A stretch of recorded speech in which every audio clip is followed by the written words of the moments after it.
none of their aircraft could come anywhere near the boundaries of Akash and even MRSAM. All their aircraft were taken on by LRSAM because they were trying to stay away, but still they were within our ranges at times, and that is the opportunity targets that we got.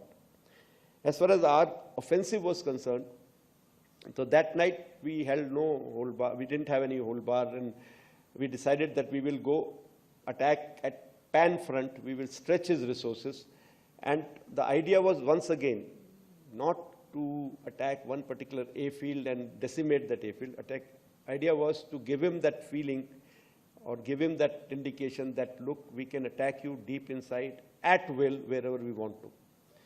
So some of the places that were attacked, like this is a command and control center at their Noor Khan base.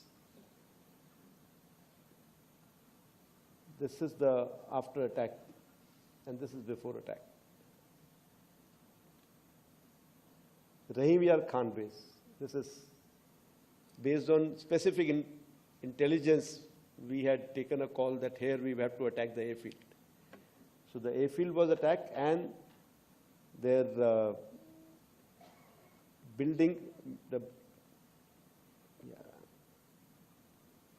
main building where the planning goes on, which is also used as a civil terminal building also at times. As far as Sukur airfield is concerned, we attacked their UAV hangar and a radar site.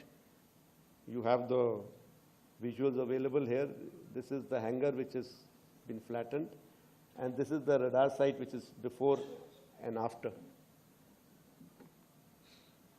Bulari, again, an AEWC hangar was attacked, and here we have very clear hint that there was an aircraft inside when this attack took place.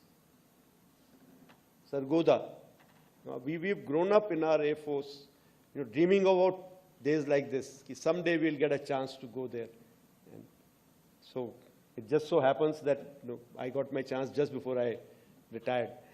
So we attacked the airfield there because we had very hard hint on F-16s taking off from there, and the ones who were attacking us in Srinagar as well as in other. If you like this video, then like, share and subscribe to Mirror Now.